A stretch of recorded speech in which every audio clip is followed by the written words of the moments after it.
Hey guys, welcome back to another video. Sorry it has been quite a bit since my last upload, but I think I can be a little bit more consistent with uploads since I am on summer break now actually. Some other good news, I have beaten Tower of Raging Tempest, my new hardest completion, and my second catastrophic tower. As you can see right there. The tower was honestly really fun and I can't wait to make an SC review about it because oh my god. Dude. Making the totda video was already really fun, so I'm excited to make the Raging Tempest video. But anyways, today we are doing another soul-crushing tower review in Eternal Towers of Hell. If you don't know what an SC review is, it's basically where I take a specific soul-crushing tower, preferably one that I've already been, and just play through the tower, explaining what I like and dislike about the tower. I'll also talk about my experience playing the tower, as well as give you guys like good strategies for beating the tower, or just for specific jumps or floors or whatever like that. It's like an SC review, like it's my opinions as well as like a guide, sort of. That was probably the best explanation of a soul-crushing review I've ever given. But anyways, today we are doing Tower of the Dripping Amalgam, the mid-extreme tower located in Zone 6. This tower was honestly really fun to play through. I was doing this at a higher level of skill, so it didn't take me that long. I think it took me like 3 days or something like that. I don't really know. Anyways, this is kind of how you get to the portal room. You just take the zip lines to this, and then just jump and you should be in the portal room. The portal room is already really cool, so it gives a pretty good introduction into the tower. But yeah, Tower of the Dripping Amalgam, let's get straight into it. I'm also going to be using vertical mobility, so I don't have to focus on like rebeating the tower, so I can give like better comments on the tower. So anyways, we start off with floor 1, and floor 1 is not really that bad. I guess it can become kind of loot faily, but overall it's kind of a breeze.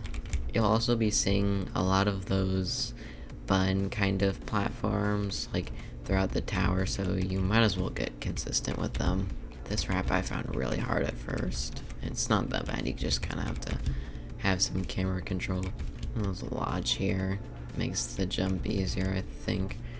Maybe that's how you're supposed to do it, I don't know. Anyways, we have floor 2.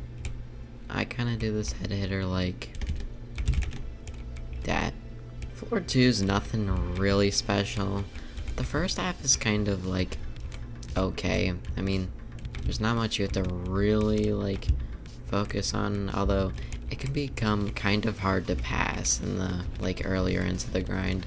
I think I'm lagging a little bit. Hopefully it doesn't ruin the quality or anything like that, but we have the first wall hop, which is, you're gonna see quite a bit of wall hops in this tower. Oh yeah, automatic morphers as well. The first half is just kind of like an introduction to the tower, and then the second half is like the harder part. Honestly, it's not even really the harder part. This tower is really consistent when it comes to difficulty. Like pretty much every floor is extreme, like some range of extreme, at least in my opinion. As we have floor 3, and floor 3 is like not that bad either. It's really like 4 where you have to start focusing.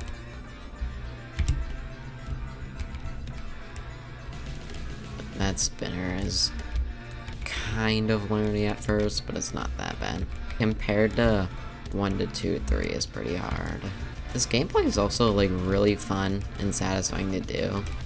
I didn't really find like a point in the grind where I was like really crashing out. Like there were probably some times where I was getting mad, but overall the gameplay just makes up for the rage. Like, it's really fun to play.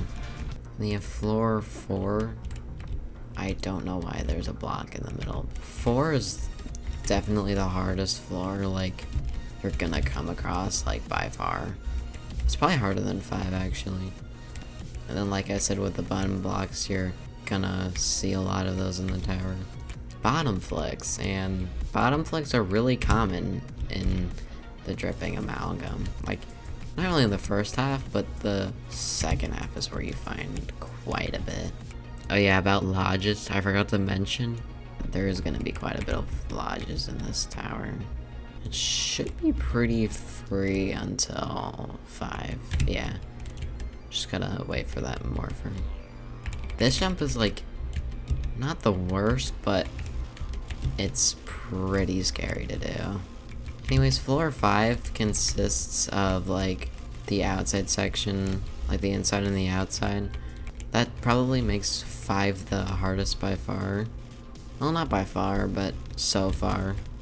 I just really love the design. Anyways, this is 5 outside, I forgot to say. And then here's B blocks, which are not too crazy in this tower. I think they just take some getting used to. This is probably the hardest B block of the tower. I can't even lie.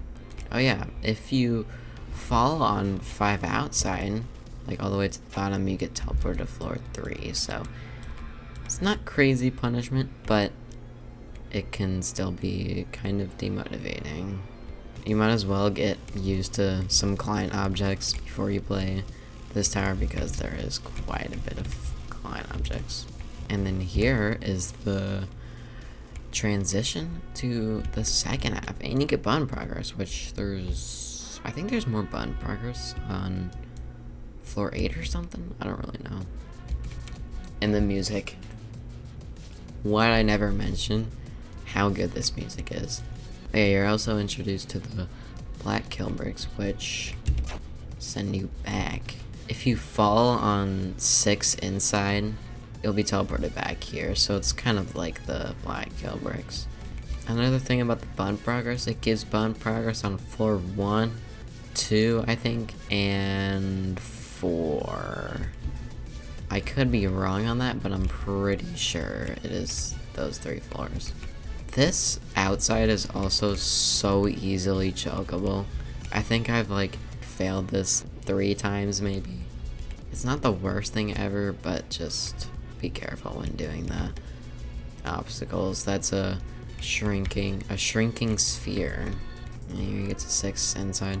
I never really had the craziest trouble with 6. If anything, I actually find it pretty fun to play through. You can stand on the edge here too, by the way. I'm just realizing how fun this tower was when I was grinding it, dude.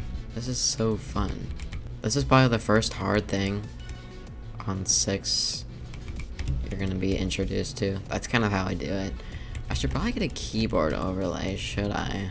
To make the jumps easier for you guys to follow. I'm gonna go like this, and then do that. And then you should be on, yeah, this is 7. And you start off with the toadish jump. I don't even know the origin of this jump. Like, I wonder where it came from. Anyway, 7 is not that bad. I'd say just take your time. It's really every floor of the second half, but yeah. The atmosphere is also just really cool. Like, I love all the particles and the music. Colors are also really cool to look at, or nice to look at. Anyways, the jump boosters are also going to be used quite frequently, so you might want to get consistent at those. This tower isn't like, I actually struggle with that jump quite a bit. This tower isn't like that bad if you're doing it at a higher skill level. If you're doing this as a hardest, it's pretty tough. Well, obviously, stating the obvious, but it's true. Another cool thing is the spinner. Like, where there's a higher length than the other one. I actually failed this once because in practice, I did it normally and I just landed on the lower one. So when I got here in a real run, I just completely didn't know. Anyways, we have floor 8, which more button progress, like I said. That gives button progress on, I don't know if it gives it on the first half, but I know it gives them on 6 and 7. Kind of climb up when the flying platform goes up, because you're gonna get caught off guard. I'd recommend doing it like this. I found that easiest. Another kind of hard jump. This one's not the worst. The second half is also just a lot more fun than the first half.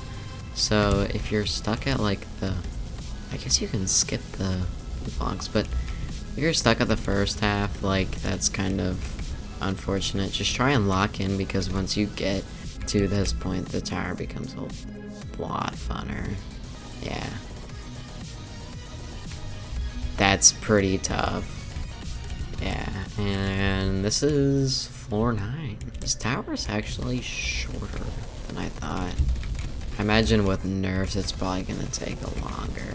Plus it's kind of, the tower is kind of loot faily, but it shouldn't be horrible once you get to this point. Kind of do it like that. And this is so creative. I don't even know if there's any other tower that does the varying jump power like spinners. That's really cool.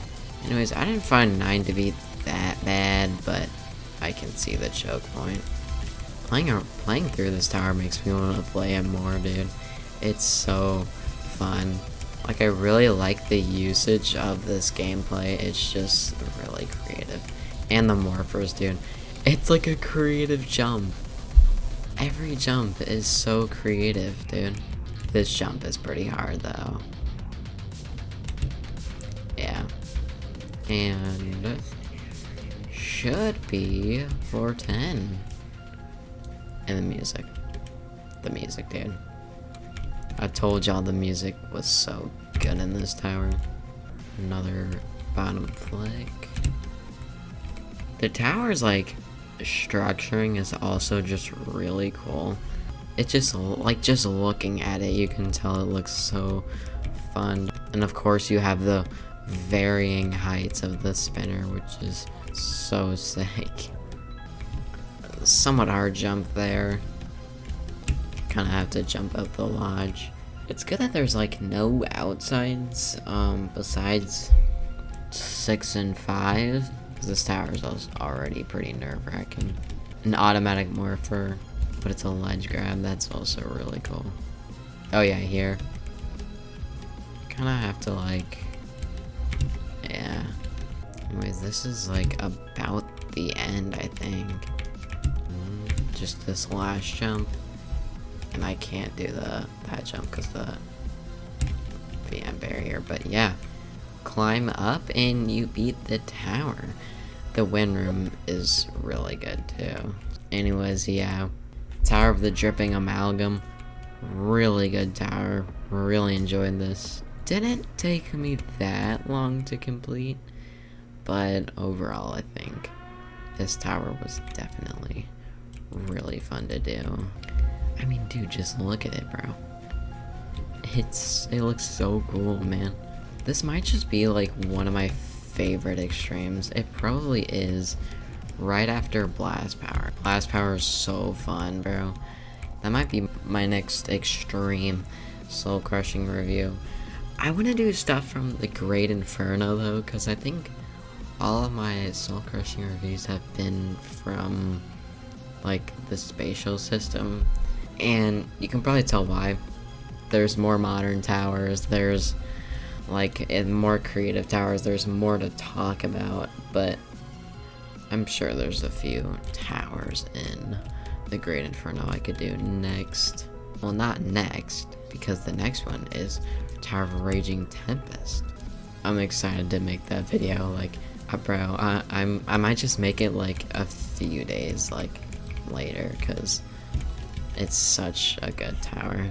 Another thing about catastrophics that I forgot to mention earlier is I'm grinding Tower of Elongated Runs as of now, which is crazy. I mean, high peak cata, bro. Like, dude, I never expected to be doing elongated runs, but the tower is going pretty smooth, I think. I think I'm on like day 6 or something, and my PB is near the outside of floor 7, so I think that's pretty good. But overall, the tower is just, it's boring, but I want to get it done, so that's why I'm playing that.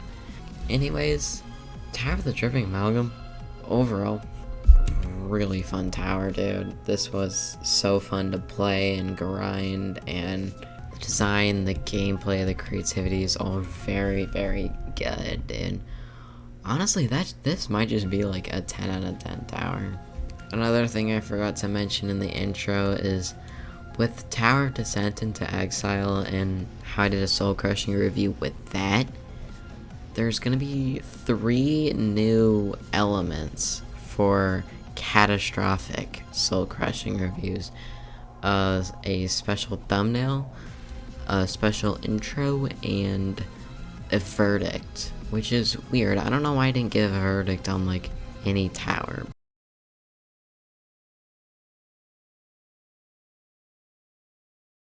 Anyways, Tower of the Dripping Amalgam, really good tower.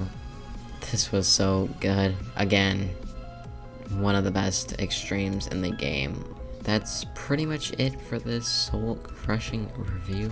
Hope I can get the Tower of Raging Tempest video out like within the next 5 days, because I don't want to go this long without uploading again, so I'll try my best not to.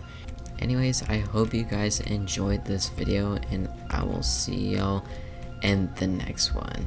Peace.